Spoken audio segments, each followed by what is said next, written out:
خۆشەویستانی کورسانی و سڵاوتان لێبێ بە خۆشحاڵیەوە لەگەڵ هاوکارانم ئامادەین پانۆڕامای ئەمشەوتان پێشکەش بکەین لە کۆتاییەکانی ساڵی 2023 هەڵبژاردننیە جوومەنی پارێزگاکان کرا گرنگترینیان کەرکووک بوو کەرکووک بۆ کورد گرنگی تایبەتی خۆی هەیە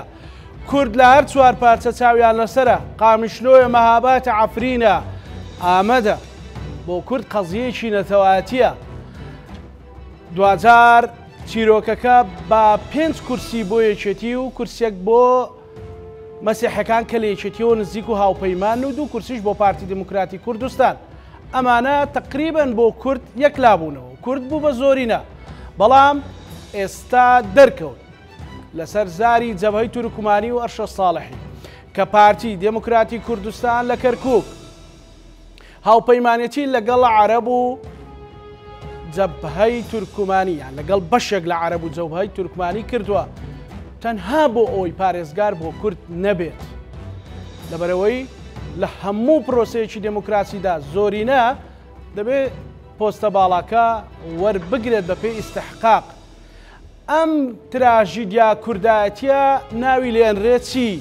لەکوێ جێگەیەکرێتەوە لە کاتێکا کەرکووک چەندین ساڵە بەهۆی پارێزگارێکی سەپێنراو بۆی ڕووداوەکانی دوای ڕیفراندۆمەوە دەیان بڕیاری دژی جوتیارانی کورد و خەڵکی کەرکووک دەرکردووە ئێستا وەکو یەکێتیەکان ئەڵێن پارتی چاوی لەوەیە جارێکی تر ڕاکان و نمونەیەکی هاوشانی ڕاکان جبووری بکاتەوە پارێزگاری کەرکووک تەنها یەکێتیەک یان کوردێک نەبێ بە پارێزگاری کەرکووک ئەم چیرۆکە تراژیدیا نەخەونە و نەخەیاڵ ئەمە ئێستا لە واقع ڕوو ئەدات بۆچی ئەگەر پارتی دموکراتی کوردستان 2 کورسەکەی خۆی و لەگەڵ بەشێک لەلایەنە عەرەبیەکان چوبانە پاڵیەک و هاوپەیمانێتییان لەگەڵ یەکێتی نیشتیمانی کوردستان دروست بکردایە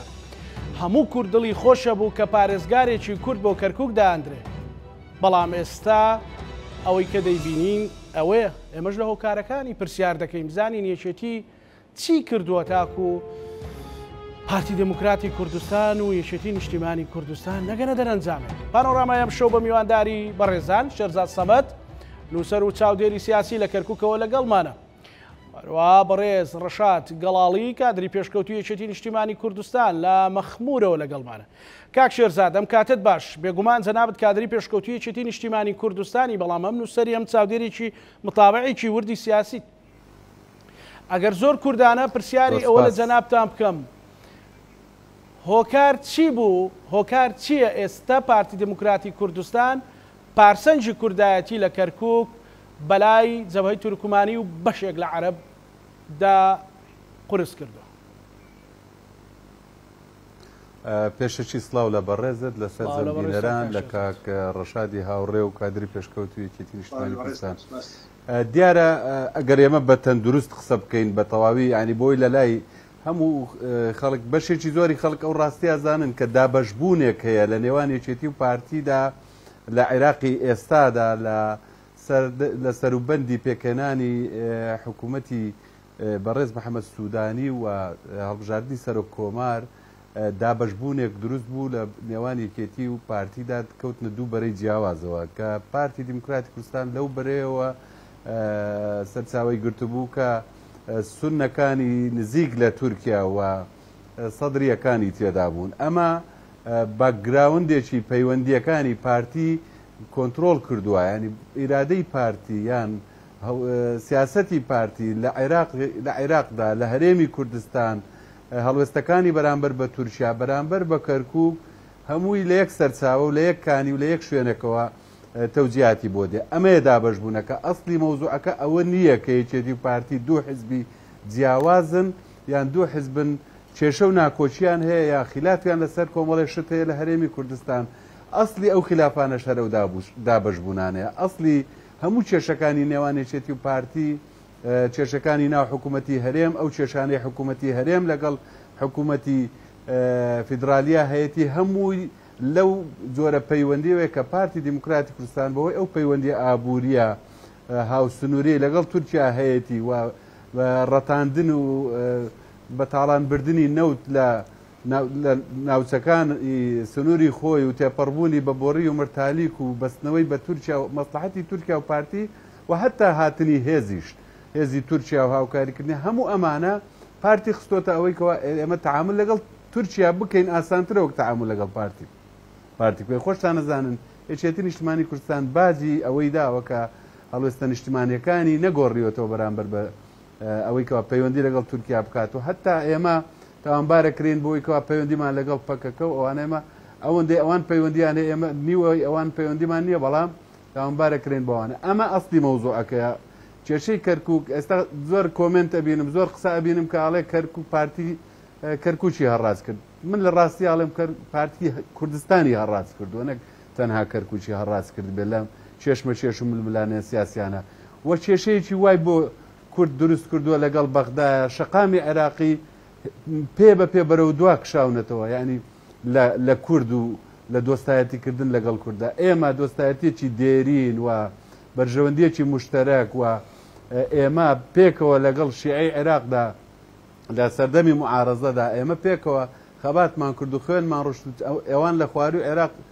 ئەعدامەکران و ڕەمیەکران ئێمە ئەوە زیندانە سیاسیەکانمان شایدی ئەوەن کە لە زیندانەکان نزیکە لە زیندانی ئێمە و لە زیندانی شیعەکان کەستر نەبووە بۆ ئەوان هەڵساون چوونەتە بەرەی سونەکانەوە کە پاشماوەی بەڕاستی لە ڕاستیدا پاشماوەی بەعس و درێژە پێدەری سیاسەتی باسن ئاتا ئەو حکوومەتەی کە لە کەرکووکێ درێژە پێدەری سیاسەتی هەم باسە و هەم داعشە ئەنی ئەمانە کۆمەڵی ڕاستین دابەشبوونەکە قورسە دابەشبوونێکی سیاسی قورس لە نێوان یەکێتی و پارتی چ لەسەر دۆخی کەرکووک چ لەسەر کێشەمان لەگەڵ بەغدا چ لەسەر ڕێکەوتنەکان لەسەر هەموو ئەمانە ئەمە حەقیقەتی مەوزوعەکەیە زۆر باش ئەگەر ڕێمەولات کاک ڕەشاد ئێوە پارتی دموکراتی کوردستان پێی وا بوو کە بەهۆی ئەوەی کە لە پارێزگای نینەوە ئێوە بە خۆت بۆ خۆتان ئەڵێن بە ئیستحقاقی خۆتان قایمقامێک و دوو مدیر ڕێحەتان بردووە ئەوەشتان پێڕەوا نابینێ و لە کەرکووچی هاوپەیمانیتان لەگەڵ ناکە ئەو ناکۆچی و دژبەریە چیە لە نێوانتانە؟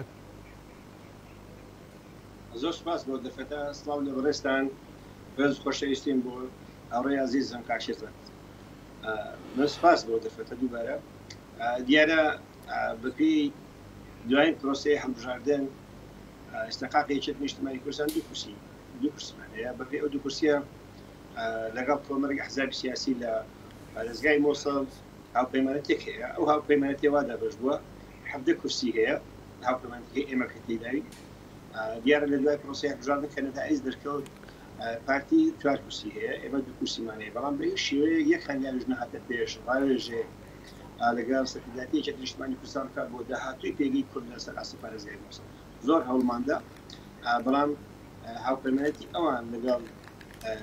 بەرەی سونە لە مۆسڵ وای کرد ناساد بە یەکێتی نیشتیمانی کوردستان چونکە بەڕحکمیەوەی ئێمە لە 2003 بەتایبەتیش پرۆسەی هەڵبژاردن لە 2005 یەکێتی نیشتیمانی کوردستان 4 کورسی هەبووە 3 کورسی هەبووە دوایین پرۆسەش 2 کورسیمان هەبووە ئێمە بێبەش بووین لە هەر ئیستحقاقێکی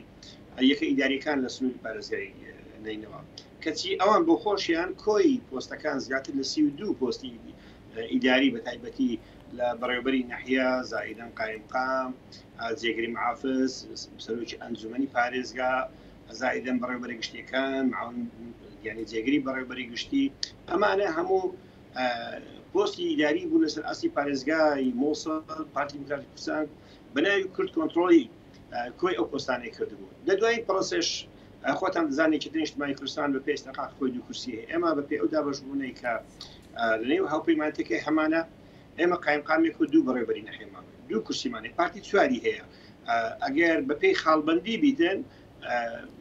جێگری یەکەمین پارێزگاری مووسڵی بەرکەوتووە قایمقامی شێخانی بەرکەوتووە ناحیەکانی دیبەگا مەلاقەرە زائیدەن گوێر و 3 ناحیە تا 4 ناحیەش زیاتر لە شێخان بەرکەوتوواتە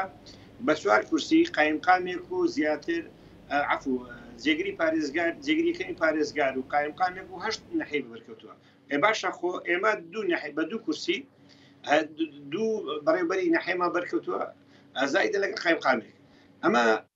هیچ واتایەک ناگەێنێت قایمقام لە مەخمور کوردە بتاکید قایمقامی یەکێتی نیشتیمانی کوردستان بێ قایمقامی هەموو دەلەکەمان دەبێتن هەموو پێکاتەکان دەبێتن هەموو حزب لایەنە سیاسیەکانیش دەبێت چونکە یەکێتی نیشتیمانی کوردستان ئەساسا خۆی بە خاوەنددارەتی هەموو لایەک دەزانێتن بۆیە من پێم وایە ئەگەر قایمقامی مەخبوو یەکێتی یان دوو بەڕێوەبەری نەحیا یەکێتی بن خۆ هەماهنگ لەگەڵ پۆستەکانی یەکەی داریەکانی پارتی کوردستان دەتوانرێت بە هەموو لایەک خزمەتی زیاتری ناوچە کێشە سەرەکان بکرێن بە تایبەتی ئێمە دوو بەڕێوەبەری نەحیمە بەرکەوتووە لە یەکیان لە سنوونەیە لە شنگار ئەوەی تریان لەوان چەیە لەسەر ڕێگای سەرەکی دوهۆک زائیدەن پارێزگای نینەوە واتە لەگەڵ ئەو یەکە ئیداریەکان کە لەژێر کۆنتڕۆلی پارتی کوردستاندایە دەتوانرێت بە هەموو لایەک هەوڵ بدرێتن خزمەتێکی ڕاستەقینەی کۆی پێکاتەکان و لەنێی ئەوانشدا بەعقلەوەی ئەو ناوچانەی ئێمە ناوچەی کێشە لەسەرن تاکو دەگەی خانەقین واتە هەموو پێکاتەکانی تێدایە دەکرێت یەکێتی نیشتیمانی کوردستان پارتی دیموکراتی کوردستان بە هەمان شێوە بەو عقلەتەی جەهران کۆتای پێبێن لە بەروێ ئەگەر بە هەمان عقلەت بێ زاریشکە ناتوانین ئێمە بتوانین ڕۆلی خۆمان لەسەر ئەسی پارێزگای نینەوە ببینین بۆیە باشترین چارەسەر ئەوەی پێداچوونەوەی بۆ عقلەتی لە ڕابردووی کە کاری پێ باشە کاک ڕەشاد ئێوە لە نینەوە ببورە کاک ڕەشاد ئێوە لە نینەوە دەستی ئاشتەوایی یان دەستی هەماهەنگیتان بۆ پارتی درێژ کرد ئەی چۆن درێژ نەکرا خۆی یەکێتی نیشتیمانی کوردستان هەرگیز خۆی لەو کەنار بەد ناکاتن بۆی دەستی برایەتی دەستی تێبایی دەستی ئەو بۆ پارتی دیموکراتی کوردستان درێژ بکاتن کە درێژی کردو ئاگاداری سەرکرداتی پارتیشی کردو سەر ئاستی وتەبێژی مەکتەبی سیاسی یەکێتی نیشتیمانی کوردستان چەندین جار ئاماژە بۆ کراوە کە ئێمە ئامادەین لەسەر ئاستی پارێزگای نینەوە کەرکووک بەیەکۆ دابنیشین بتوانین بەیەکۆ بۆ داهاتوێکی باشتر بەڵام من گرفتی بە تەسەوری من پارتی لەسەر ئەوە نییە بە قایمقامی مەخبوو ڕازی نییە یاخود بە دوو بەڕێبەرەکەی نەحی ڕازی نییە ئێمە هەموو کەس دەزانین لە 2005 ڕا یاخود لە 2023 کە گەڕاینەوە ئەم ناوچەیە بەپێی ئەو ڕێکەوتنە دوو قۆڵەیە کە لەسەر ئاستی سەرکردایەتی مەکتەبی سیاسی پارتی دیموکراتی کوردستان و یەکێتی نیشتیمانی کوردستان دامەزرا خۆ هەر لە خانەقین تا دەگەیتە سەرگەڕان پارتی بووە شەریک لەگەڵ یەکێتی نیشتیمانی کوردستان لە کۆی یەکەی دیاریەکانی پارێزگاکانی کەرکووک دیالە زایدە سەلاحەدین بەڵام ئێمە پارتی ناتە ژێر ئەو بارەی کە دوایی پۆستەکانی یەکەی دیاریەکانی پارێزگای مووسڵەگەری یەکێتی نیشتیمانی کوردستان بەش بکاتن استحقاقی ئێمە بداتن واتە لە 2023 ئێمە بێبەشین تاکو 2024 لەم پرۆسەیە ئێمە بەپێی استحقاقی خۆمان داوای مافی خۆمان دەکەین کە وەکو حزبێکی سیاسی بین بتوانین دەستەبری مافەکانمان بکەین یەکێتی نیشتیمانی کوردستان ئەو پۆستانی بگرتێن بەڵام من وای دەبینم پارتی ئەگەر لە ڕابردوو 9 کورسی هەبوو بی ئێستا پێی تەقبوڵ نەکرێت ئێستا کە ڕێژەکەی کەم بووتەوە بۆ 4 کورسی ئەگەر پارتی دیموکراتی کوردستان لە ڕابردوو حەزمی ئەوەی نەکردوی لە ڕابردوو ڕێژەی دەنگدەری بە ڕێژێکی ڕەهاکەنی کردووە پارتی دیموکراتی کوردستان بەتاکید لەو قۆناغی ئێستاش ناتوانێت حەزمی ئەو ڕاستی بکاتن کە کۆی 32 پۆستی لەسەر ئاستی پارێزگای نینەوە لە دەست بۆ ئێستا کە ببێتە 7 پۆست یاخود 10 پۆست بۆیە من وای دەبینم ئەمە لەبەرەوەی نییە یەکێتی نیشتیمانی کوردستان داخلی ئەمە هاوپەیمانەتی بووە تەنیا لەبەر ئەوەیە حەزمی ئەو واقعی ئێستای پێی ناکرێتن ڕێژەی پۆستەکانی بە تایبەتی لە 32 ببێتە 10 واتە لە 3 بەش 2 بەشی لێ دەست دەدات ئەمە کاریگەری زۆری هەیە بۆیە من وای دەبینم ئەو هاوپەیمانەتە دیرینەی کە لە ڕابردوو لەگەڵ سونە لەسەر ئاستی پارێزگای نینەوە یاخود کەرکووک هەیبووە لەخۆ پارتی دیموکراتی کوردستان درێژە پێدەبی هەمان ئەم عقلەتەیە هەمان ئەم بۆچوونەیە هەمان ئەم هاوپەیمانەتەیە کە ئەم بەرەی سونە ئەزایدەن چۆن دەکە هاوڕێ شەزاد باسی کرد یعنی ئەمەژێ بەوە کرد من پێم وایە هەموو ئەو گرفتانی ئێستا دەیبینین دەکەوتەڕێت من پێم وانە شتێکی تازە بلەلایەن پارتی دیموکراتی کوردستان من پێم وایە درێژە پێدەری هەمان ئەو عقلەتەی بوو کە سەرکردایەتی پارتی دیموکراتی کوردستان یا سەرۆکی پارتی دیموکراتی کوردستان لە ساڵی 91 لە گفتوگۆیەکان کەماوەی 3 مانگ لە بەغدا گیر بنەهاتەوە لەو ڕۆژی ڕا ئەم ڕێکەوتنانە درێژە پێدەری بوو تاکو سیوێج ئاو لە دوای سیوێج ئاویش تاکو ئێستا کە ئەم هاوپەیمانەتە چ لەگەڵ ڕژێن پێشوو درێژە پێدەری هەبوو چ لە دوای ڕژێمیش کە خەمید خەنجەر درێژە پێدەری ئەبنە ماڵی سەدام حوسێنە لە ناوچەکە کە ڕابەداتی دەکاتن هەم لە کەرکووک هەم لە مووسڵ درێژە پێدەری ئەم عقلەتی و ئەم حزبەیە لە ناوچەکە واتە هەمان هاوپەیمانێتی زاری چێتر خەمیس خەنجەر کاک ڕەشاد بەڵام بۆ کەرکووک یعنی کەرکووک هەموو زۆربەی هێزولایەنە سیاسیەکان پارتی دیموکراتی کوردستان دەڵێت دڵی کوردستانە یەکێتی نیشتیمانی کوردستان دەڵێ قودسی کوردستانە باشە ئەو دڵی کوردستانە چۆنە بێ دەسلیمی جەبهەی تورکمانی و وەکو ئەوی کاک شێرزاد وتی پاشماوەکانی بەڕاستی بەعز بکرێ کەرکووک دایبەن ئێمە کەرکووک لە سەروی هەموو شتێکمانداناوە وەکو هیچ نیشتیمانی کوردستان وەکو کوردیش لە ڕابردوو بەڵام دەبێت ڕاستێکی بزان لێ کەرکووک قوڵایی استراتیژیەتەوەی نیشتیمانیمانە هەر لادانێک لەو خەتە نیشتیمانیە لەو قوڵایە لەو استراتیزە من پێم وایە بەرەو لادان بەرەو هەڵدێر دەمانباتن بۆیە ئەمەی کە جەنابەت باست کرد بتاکی ئەوەی کە لادەداتن پارتی کوردستان کوردستانە زانێشێتە دەوێتی کە چۆن لە دوای 16 ئۆکتۆبەر درێژەیدا بۆ عقلەتە سیاسی کە ڕاکان زبوری دەکەکە بمینێتەوە بە هەمان ئەم عقلەتەیە کە هۆکاری بوو بۆ درێژە پێدان بە سیاست تعریب و گەڕانی تعریب بۆ کەرکووک ئەم عقلەتێک ئێستاش بە هەمان شێوەیە زانێشێتە دەیانەوێت کورد ئیستاقاتی خۆی وەرنەگری کە بەپێی پرەنسیب یاخود بەپێی دوایین بەپێی یاسای هەڵبژاردن یەکێتی نیشتیمانی کوردستان تاکە حزبی سیاسیە بتوانی بێتن لەگەڵ بە کورسەکەی کۆتاژ بە 6 کورسیە بێتن بۆیە یەکێتی نیشتیمانی کوردستان نافی خۆیەتی بتوانێتن کە وەکو حزبێکی زۆرینەی کورسیەکانی بە تایبەتی کە یەکەم حزب بە 6 کورسیە بێتن لێم فاتحی کۆی لایەنە سیاسیەکان بکاتن بۆی من پێم وایە دووبارە دەکەمەوە ئەو مۆزوعات هەر لادانێک بەڕاستی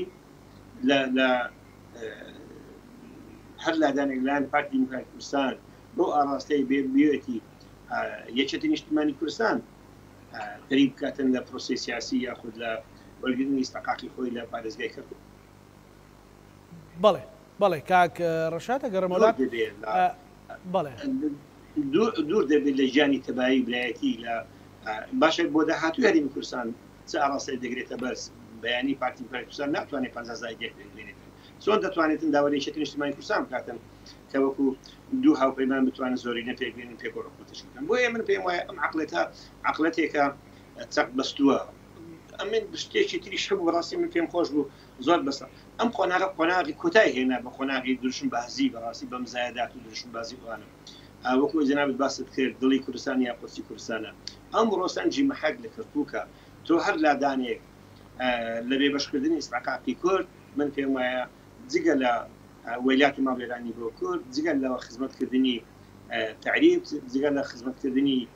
داگیرکرانی کوردستان من پێم وایە سوودێک بە کێشەی ڕەوای نەتەوەیی و نیشتیمانی مەناگەین بەڵێ زۆر باشە کاک شێرزاد وەکو ئەوی پرسیارەی لە کاک ڕەشاد گەڵاڵیم کرد یعنی بەڕاستی قودس و دڵ بۆ ئاوای لێ هات یعنی ئێستا لە ماوەی ڕابردوو گلەیی و نیگەرانی هەبوو کە ئیدارەدانەکەی وەک پێویست ڕەنگە بەدڵی هەموو لایەک نەبێت زۆر کوردستانیانە نەبوو بێ ئەگەرچی خزمەتی شارەکەش کراوە لە زۆر بواردا بەڵام ئێستا دوای ئەو هەموو ماڵوێرانی بەسەر کەرکووچەکان بەسەر جوتیاران بەسەر پیشەوەران بەسەر کاسبەکان بەسەر گەنجان هات ئاهێکە بوو لە ڕێگەی سندوقی دەنگدانەوە جارێکی تر کەرکووک بگەڕێتەوە بۆ ئارامی دۆخێکی وەها کە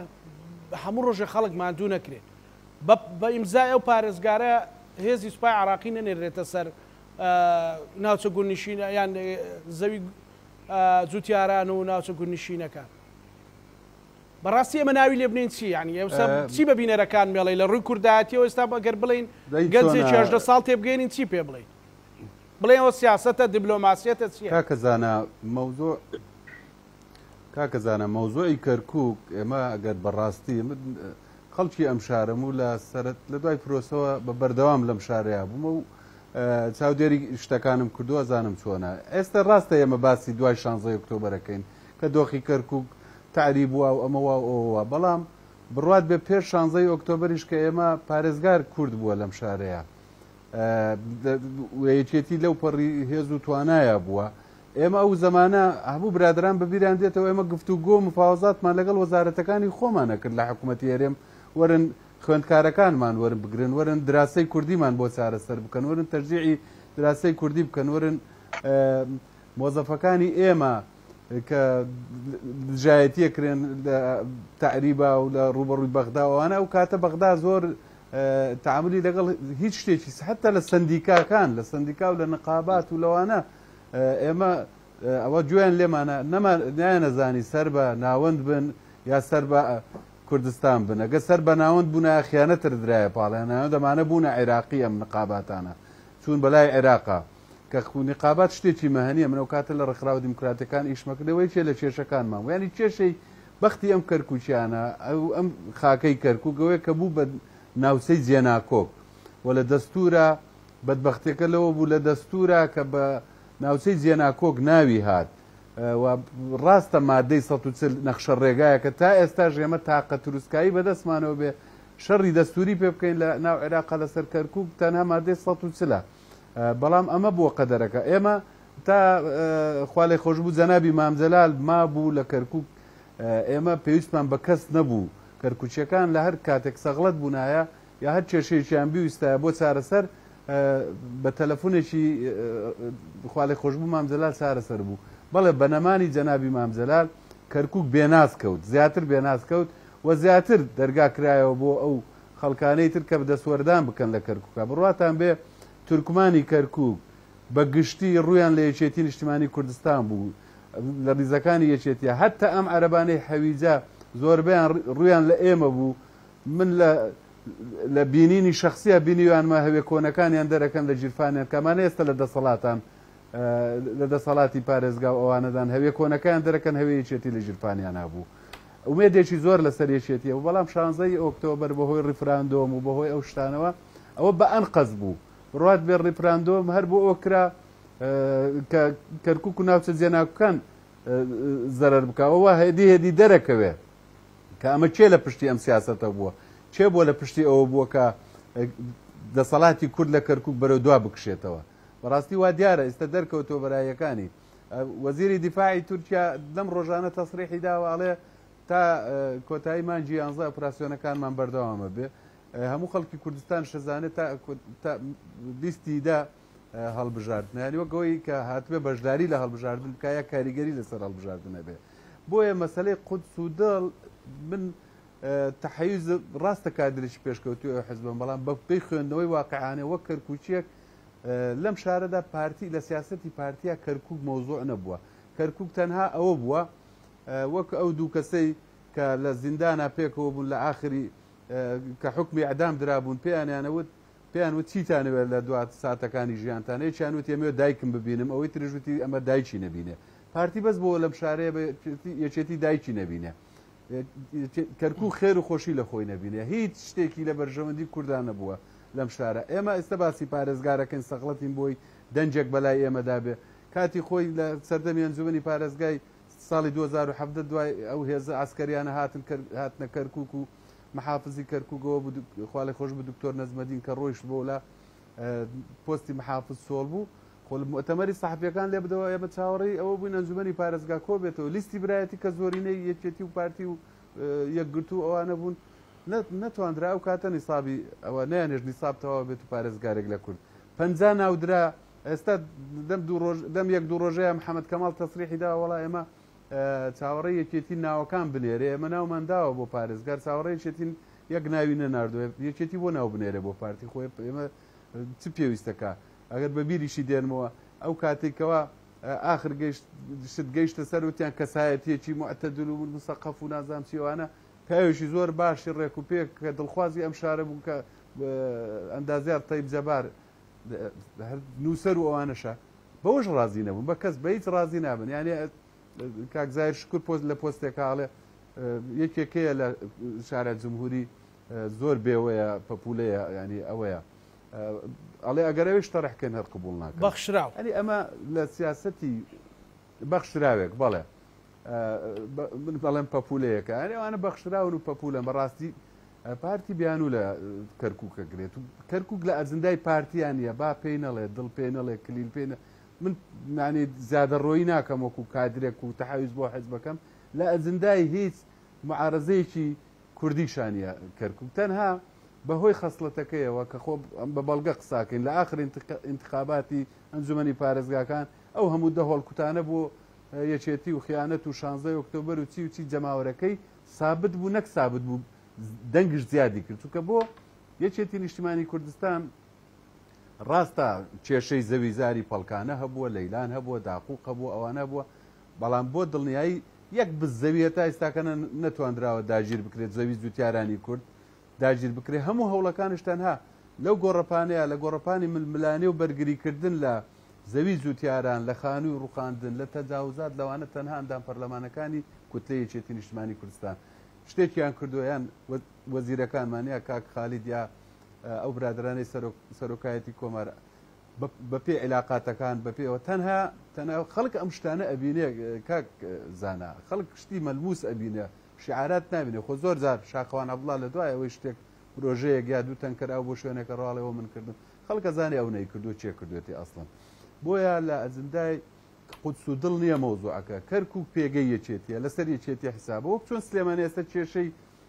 ئاوەدانکردنەوەی هەیە کێشەی سەرفی ڕاواتی بێ فترێک سیولەی نەقدیان نانات بۆ بانکەکان بۆی ئەزمە دروست ببێ ئەوە بوو ناچار بووتمان داوا کرا لە بەغداوە ئەگەرەوە نەکەن ئەوە بوو خرایە ناو یاسایە کەوتیان ئەگەر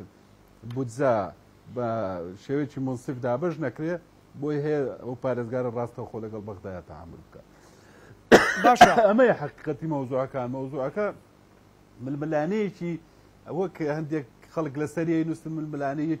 یەکێتی پارتیان خستۆتە یەک سەلەوە وەڵێن یەکێتی پارتی لە کەرکووک وە یەکێتی پارتی لە هەرێمەوە یەکێتی پارتی لە ئەو هاوا خۆی بەڕاستی هەر یەکێتیە لەم گۆڕەپانەیە ئەوەی کە پێی کرابێ یەکێتی کردێت و ئەو خەڵکەش حەقی خۆیەتی هەموو کاتێ ڕخنەی لە یەکێتی نیشتمانی کوردستان بگرێ لەبەرەوەی من پێم وایە لە 1970 دەنگدەری خەڵکی کەرکووک تا ئێستا هیوایان بە یەکێتیە و شتەکانی یەکێتیان بە مەلموسی بینیوە لەم شارەیە هیچ شتی خەڵکی تریان نەبینیوە. زۆر باش کاک ڕەشاد گەڵاڵی ینی ئێستا تۆپیایەکی خوێندەوار و ڕۆشنبیری وەڕای هەرکە سیاسیەکەت مەسەلە لەگەر کوڕەکەت لێت بپرسێ یان گەنجێک بڵێت بۆچی تێمگەێنە بۆچی کورد پارتی دوو کورسی هەیە ناچێ پارسەنگێک لەگەڵ یەکێتی بگرێ و داوای ئەوەی لێ بکە کە محافزێکی کورد دابنێن بۆ خزمەتی شارەکە بۆ ئەچێ لەگەڵ جەبهەی تورکمانی و عربی بەشێک لە عربی سونە ڕێگەکەوێت چی جوابە دێەوە بەڕاستی چی جوابی و گەنجا دێەوە مەسەلەن پێت بڵێ ئەی من ئەبێ کوردایەتی بکەم من وەکو خەڵکێکی فەڵەستین کە ئامادەی لە ژێر دار و پەردوو بمرێ بەڵام شارەکەی جێنایاڵێ من ئەمێ وەکو مەسەلەن هەموو شوێنانی کە بن هەڵوێستی نیشتیمانی هەیە چی پێڵێ؟ سپاس دیارە یەکێتی نیشتیمانی کوردستان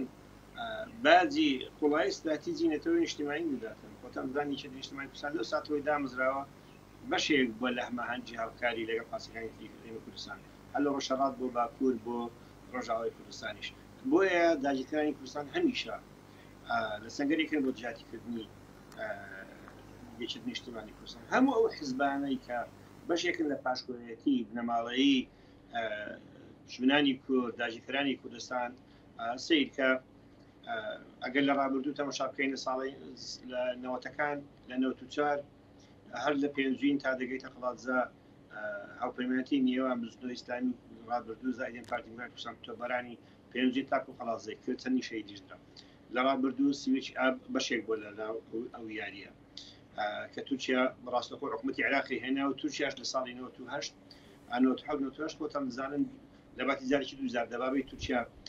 گەیشتە سماقولەی هیران و نازەنین ئەمانە واتە ئەو وەکو حزبێک حزبێکی خێڵێکی توانی بنەماڵەیە توانی سوود لە هەموو داگیرکرانی هەرێمی کوردستان داگیرکرانی کوردستان ببینیتن بەمبەستێک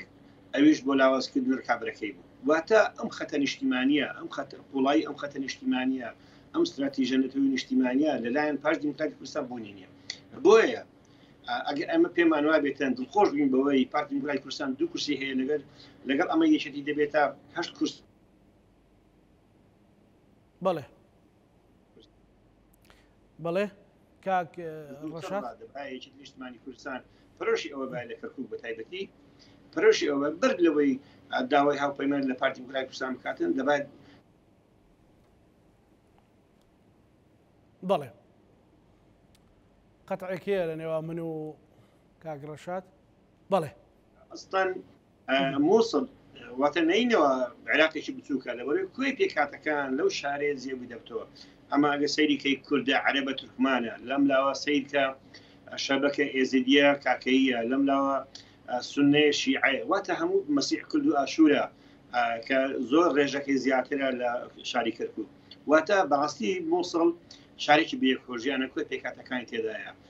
دەتوانین بڵێن عێراقێکی بچووکیشە بەڵام لە کەرکووک ئەم عقلێتە کە پارتی کاری پێکردیم هەرگیز لە خزمەت داهاتووی هەریم لە خزمەت داهاتووی استراتیژی نەتەوەی ئیمان نابێتن من دڵنیاشم بەڵام خەڵکێکن لە ناشارمەوە خەڵکی پارتی بە شێوازێک پەرۆر دەکراون سەرکرداری پارتیچیان پێ بڵێ بەتاکیدەوە پابەت دەبن مەگەڵ تازە سەرەتاشی نوێ دەستی پێکردیا لەلایەن بەشێک لە کادیران یا خۆڕۆشنبیرانی پارتی سەر ئاستی کەرکوو یاخود ناوچەشێت سەرەکان گومانیان هەبێت لە سیاستی پارتی ئێستاکە ئەگەر نا باوکە دەبی گەنەکەمان یاخود یەکێتی نیشتمانی کوردستان لە کەرکوو ئەمەی لا ڕوون بیتن ئەم دوو کورسی پارتی هەرگیز لە خزمەتی استراتیژی نەتۆیمان نابێتن دڵنیات دەکەم یعنی بەشێک نابی لە هاوپەیمانیت لە باشە ئەی ناوی لێ بنێن چی ئەی ناوی لێ بنێن چی کاک ڕەشاد گەڵاڵی ئەی ناوی لێ بنێن چی ئەی کوردایەتی ئەی باسی کوردایەتیەکەن و ئەڵێن ئێمە شۆڕشێکمان لەسەر کەرکووک لەسەرتاش من باسم کرد سەرتاش من باسم کرد ئەم قۆناغە کۆتایی هێنا بە دروشم بازی بەڕاستی زیاتر لە 6 ساڵە 7 ساڵە مێشی خەڵکیان برد کە کەرکووک دڵی کوردستانە ئەمە تەنیا بۆ چاواشەکردنی ڕایگشتی بە تەنیا بۆ چاواشەکردنی تاچی کورد بوو بۆی بهێنن بە بهێنە شاخ بەرجی پێشبڕگەی لەبەرکردن بە کوشتنی بدەن ئەگەر نا ئەم حزبێکی بنەماڵەیی خێڵێکی هەرگیز بیر لە استراتیژی نەتۆیی ناکاتەوە هەرگیز باچی بۆ نابێتن ئامادەی هەموو بە قوربانیمانی حزبەکە و دەساڵتی خۆی بکاتن بۆیە دەبێت یەکێتی سەرکرداتی یەکێتی نیشتمانی کوردستان لێرە هەڵۆستە بکاتن لە بەرامبەر ئەم دوو کورسی پارتی و بیر لە داهاتوێکی باشتر بکاتەوە لەگەڵ حزبلایەنە سیاسەکانی تر بۆیە ئێمە لە نێو یەکێتی نیشتمانی کوردستان یاخود هەر تاکێکی کۆمەڵی کوردەواری خۆمان ئاماژە بۆ دەکەن کەرکووک هێڵ و سوورەدا حەقوایە کۆی حزبلایەنە سیاسیەکان کۆتا بەوە بێنن بە بەرژۆندی کەسی یا حزبی یا بنەماڵەیی چونکە هەر لادانێک لەم خەتەیە بەڕاستی خۆکوژیە واتە دووبارە دەکەمەوە بە قوربانیدانی استراتیژی نەتۆیە بە تاکیژی ڕۆژانە ئەمەش پێم وایە هەرگیز خزمەتی داهاتووی ئەو حزبە و داهاتووی کێشەی نەتەوەی بان ناکاتن بۆیە ئەم قۆناغێکە دەبی هەڵۆسەی لەسەر بکرێتن من دووبارەی دەکەمەوە چۆن لە ڕابردوو من زۆر زار نمونێک بە شتێک دەینەوە یعنی ئەگەر تەماشای ئەمریکای لاتین بکەیت تەماشا هەر بەشێک بکەیت کە سراع منانەیە کاتخۆی چەتی سۆڤێت ئەوە کە گەیشتە ئەمریکای لاتینۆوانە تابەتی لە نیکاراگووا خۆ شۆڕژێران چوون کۆتاییان بە دەسەڵاتی پاشایەتی هێنا بەڵام حکومەتی ئەمریکا بەڕێسن لەنێستا ئەوانە هاتن دایمەن یارمەتی دەدان یارمەتیدان بۆ لە هەر پرۆسێکی هەڵبژاردن ئەمانە سیستەمیش پاشایەتی و سیستەمێکی خێڵەکی بوون ئەمریکا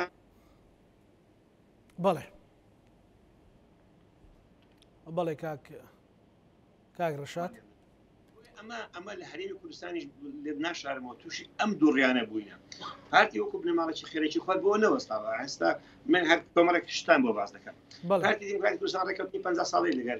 حکومەتی تورکیا هەیە ئامادەیە لە پێناومانی ئەم ڕێکەوتنە 50 ساڵەیە بە حکمی ئەوەی یەک خاڵی جەوهەری تێدایە بۆ پارتی بۆ بنەماڵە ئەویش ئەوەیە لە هەر قۆناغێک تورکیا پارێزگاری بکات دیفاع بکاتن لەمانەوەی پارتی و لە هەژمونی دەسەڵاتی پارتی لە ئەسوورە ئێستا ئەوەی ئێستا بۆ بەشێکە بۆ پاراستنی پارتی من دڵنیاتان دەکەم لەوەی هاتنی تورکیا پلانێکە خاڵی هاوبەش زۆرە لە نێوان پارتی کوردی کوردستان و لە نێوان سەرکرداتی پارتی و حکومەتی تورکیا بۆیە ئەنجامدانی ڕەفراندۆمیش خۆ بەفێکی تورکیا بوو ئۆردۆگان بوو کە پارتی سەرکرداتی پارتی دیموکراتی کوردستان ئەنجامدەر و دەست پێشخەر و ئەوەی ڕێفراندۆ بوو کە 150 زیاتری خاک و نەتەوەی هەرێمی کوردستانی دۆڕا خۆتان دەزانن جگەلەوە سەرەتایکی نوێ لە هاوپەیمان چۆن لە ڕابردوو ئەمە سەرەتا باسم کرد ئەم هاوپەیمانتی ئێستای چۆنە و پارتی دیموکراتی کوردستان لێژە پێدەری ساڵی گفتگوەکانی ساڵی 91 لە ڕاپەڕین کە جەنابی مسعود بارزانی دەڕۆی چەندین مانگ دەماوە لە بەغدا ئەمە درێژە پێدەری هەمان ئەم استراتیژی ئەم سیاسەتەیە کە ماوەتەوە لێدانی بیری نوێش ئێستاکەی بیری نەوتی نوێ لایەن تورکیاوە لەسەر مەرزکە بەپێی پرۆتۆکۆلی نێودەوڵەتی نابێ ینی بە ئاگاداری دوو دەوڵەت نەبێ نابێ هیچ بیرێکی نەوت لێ بدرێت ئێستا کە تورکیا وەرە ناوپاشی عێراقی لێ دەدرێتن بیری نەوت لێ دادن ئەمەشیان ڕێکەوتنێکی دووقۆڵیە یەکێک لەو خاڵانەی کە پارتیش بە درێژایی مێژووی حکومڕان لە هەرێمی کوردستان کردێتی لاساریە بەڕاستی لاساری لە بەڕێوەبردنی ئیداری هەرێم یەکێکە لەو کێشانەی کە هەم پرۆسی سیاسی و دیموکراسی پاشەکشە پێکرد لە هەرێمی کوردستان توشتی چەک بەستنی کرد هەموو ئەوانەی باسم کرد ئەمانە پەیوەستن بە ئەو ئەستراتیژیە نەتۆیە کە پارتی دیموکراتی کوردستان دەستپێکردووە تەنیا بە پارێزگاری لە دەسەڵات لە هێشتن ئەو دەسەڵاتە تاکەی ئاوا دەمێنێتەوە کە کوردایەتی و کرد ڕەمزەکانی بۆ هەڕاج بکرێ کاک ڕەشاد، یعنی ئەو دەسەڵاتە چ کێشێکی هەیە؟ ببوورە مەبەستم لەوەیە تاکەی ئینسان مەسەلەن بۆ ئەگەر ئینسان تاکە کەسیش بێ ئیرادە و عزەتی نەفس و کەرامەتی لە ژێر دەستی خۆیدا نەمێنێت، ڕەمزەکانی لە ژێر دەستی نەمێنێ، با هەر لە ژیاندا بمێنێت، چ سوودێکی هەیە ئەو ژیانە بۆ حزبی سیاسیش بۆ بنەماڵەش بێ بۆ هەر کەسێک بێ حتا کۆمپانیایەک بێ، یعنی ئەمە چێژێکی هەیە کە تۆ ڕەمزە نەتەوایەتەکانت دروشمەکانت هەمووی مزەیەف دەرچێ. من ئەزانی زۆر زارن لە زۆر دیدار من ینی هەمەژە بە شتێک دەکەم لە غیابی مام جەلال ڕۆنیشا جەنابی مام جەلال کۆتا هات بە ینی سەرکردەی ڕۆحی بەڕاستی کۆتا هات بەوە کە سەرکردەیەک ئامادەیە مام جەلال زۆر باسی لە دیدارەکانی لە کۆنفرانس کۆنگرا یاخود کۆبنەوەفرەوانەکانی ئاماژە بۆی دەکرد ئەگەر یەکێتی نیشتیمانی کوردستان ڕێگر بێ لە بەردەم گەشەکرد باشە واتە یەکێتی نیشتیمانی کوردستان بۆ ڕێگری لە گەشەکردنی کوردایەتی دروست نەبووە، یەکێتی نیشتیمانی کوردستان بۆ گەشەکردنی کوردایەتی بۆ قوربانیدان بە گەشەکردنی کوردایەتی دروست بووە، بۆی نەبووە بۆ یەکێتە ڕێگربی بۆیە لەگەڵ نەمانی ڕەوانشاد جەنابی مام جەلال من پێم وایە سەرکردەیەک نابینم سەرکردەیەکی کۆکەرەوە بێ ڕەوانشاد جەنابی مام جەلال ئەوەی بە مام جەلال دەکرا بە جەنابی مەسعود بارزانی ناکرێت لەم قۆناغەیە بۆیە ناکرێت سەرکردە دائیمەن دەبێت بەخشندە بێ ببەخشێ بەڕاستی لە کاتێکە پرۆسی سیاسی توش سەق بەستن بوو دەبی خۆی بێتە مەیدان خۆی بۆ براگەورەیەک نیشان بداتن. من وای دەبینم لە غیابی مام جەلال براگەورە نەما نەتوانرا جنابی کاک مەسعود بە حکمی ئەوەی نەیتوانێت بەرجی حزبی لەبەرکاتەوە نەیتوانی براگەوراتی بکاتن من پێشمانیە بتوانێتن لەو من یەکێک لەو خاڵانەی کە دەیبینیشم ئەو پاشەکشانەی کە بەسەر ئاستی هەرێمی کوردستان ئەوانە کردی لە دوایین دیداری لە دوایین سەفەری بۆ بەغدا من پێم وایە یەکێک لەو هەڵانەی کردی هیچی کەمتر نەبوو لە هەڵەی ڕێفراندۆم ئەویش ئەوە بوو چوو واژۆی کرد بۆ هاوپەیمانێتی شیعە کە کۆتا بێ بە مانەوەی هاوپەیمانی نێودەوڵەتی لە سەر ئاستی عێراق بۆ ئەمەشیان هەڵەیەکی سیاسی بوو کە جەنابی کاک مەسعود کردی هیچ جیاوازێکی نەبوو لە هەڵەی ڕێفراندۆم ئەمە بۆ سەرکردایەتیەک بەڕاستی دەبێ دوربین بێ دەبێ هاوسەنجی هێز هاوسەنجی ینی لە نێوان حزبولارە سیاسیەکان لە نێوان هەرێمایەتی بزانێتن ڕابگرێتن من وای دەبینم ئەمە جگە لە کۆکردنەوەی بەرەی سوننە کە پێشم پێی وایە لەم قۆناغی ئێستاکە تاکە کەسە بتوانیتن ڕابرایەتی یاخود وەکو براگەورێکی سوننە لەو قۆناغەیە بەدەعمی تورکیای ینی خۆی نیشان دەداتن من پێم وایە ناشتوانێ بەردەوام بێت ئەم عقلەتی ئێستاکە لە گۆڕێدایە ئەم عقلەتی یاخود ئەم ئاڕاستی ئێستا ئیشی پێ دەکرێت لە سەر ئاستی ناوچەکە دوو بەرداشە ناتوانێت تو بە تەنیا لە نێوان هەردوو بەرداشەکە یاری بکەیت سیاستی تورکیا سیاستێکی قەڵەمڕەویە دەیەوێتی جارێکی تر وەکو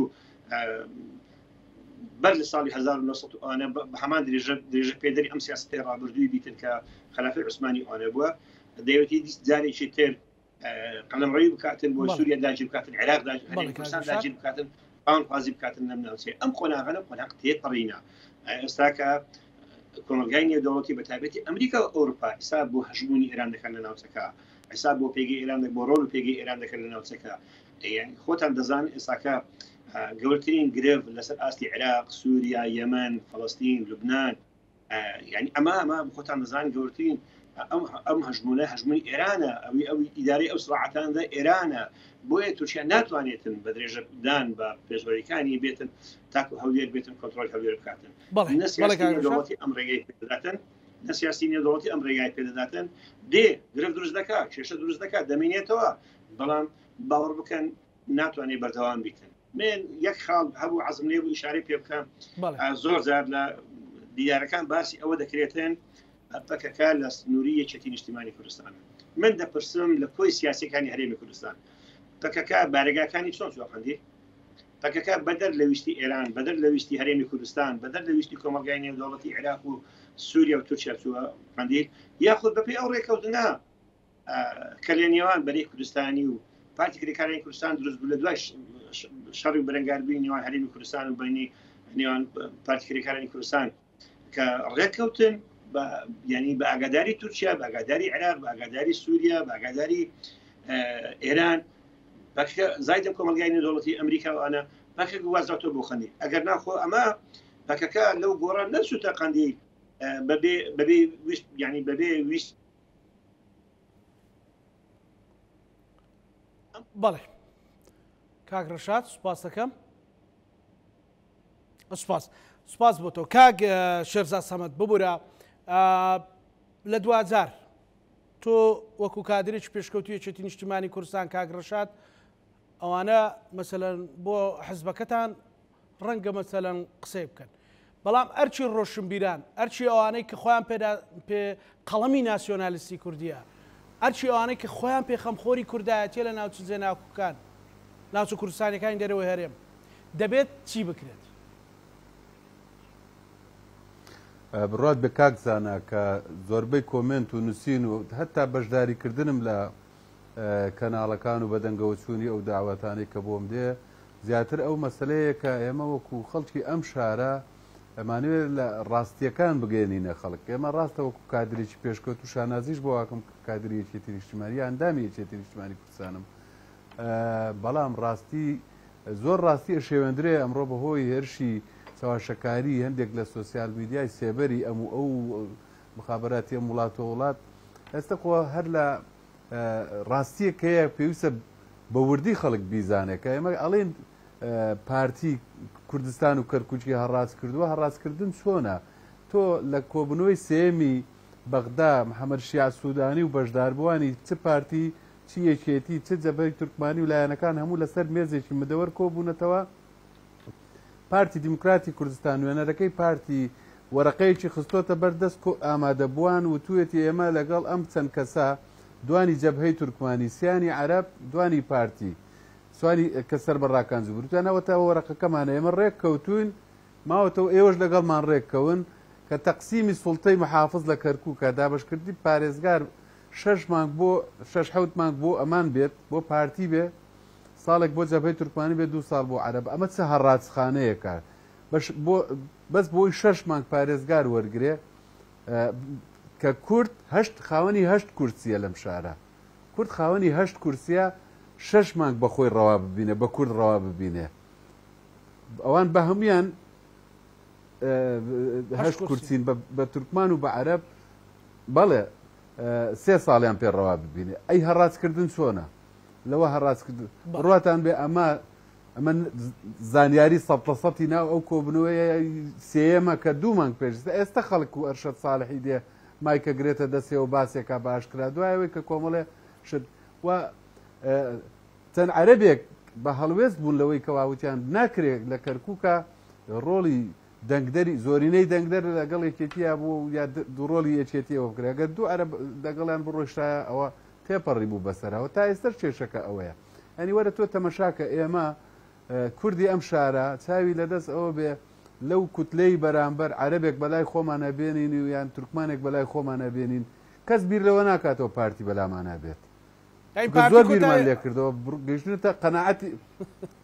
زۆر بیرمان لێ کردەوە گەیشتنە قەناعەت کە ئاسانترە لەگەڵ عەرەبێک و تورکمانێکە تەحالف بێ بەلامانە بێت و دەنگ بە وەزعیانی خۆ بە ئاشکرا لە کۆبنەوەی سێم ئەو عەرەبانە بچوونایە بەلای ئەوەی پارتیا عەرەبەکانی مقتەرحەکەی پارتیان ڕەفز کردەوە سیر لەمەیە یعنی سیر لەمەیە ئیتر تو چۆن نازانی بڵێ چێت بۆ ئێستاکە دۆخەکە بە شێوەیەکە زۆر لە قازانجی کوردایە بەڵام پارتی دیموکراتی کوردستان نایەتە پێشەوە تەحەداشەکە مەگەر بێنە پێشەوە وەک چۆن ئێمە بە تەجروبەی خۆمان لە هەموو هەڵبژاردنێکە من بۆ خۆم بەرپرسی بەشی هەڵبژاردننی مەڵبەند بوومە لە هەموو هەڵبژاردنێکە وەرەقەی سپیمان خستە سەر بەردەست پارتی وتمانە بەس با کوردی ئەنگلیز بێ زۆر جار لەم کەناڵەیەوە شۆ تکرارمان سەری نەگرت و نایەلن سەر بگرێ و نایەلن ئەمەش سەر بگرێ ئێلا بێت لە دەست کوردی بگدەن زۆر سپاس بۆ بەڕێز شێرزاد سەمەد نووسەر و چاودێری سیاسی سپاس بۆ بەڕێز ڕەشاد گەڵاڵی کادری پێشکەوتووی یەکێتی نیشتیمانی کوردستان بینەرانی خۆشەویست لەگەڵ هاوکارانم بەیەکەوە پارۆڕامای ئەم شەومان پێشکەشکردن هەموو لایەکتان ئەمانەتی خوای گەورە بن خواتانە.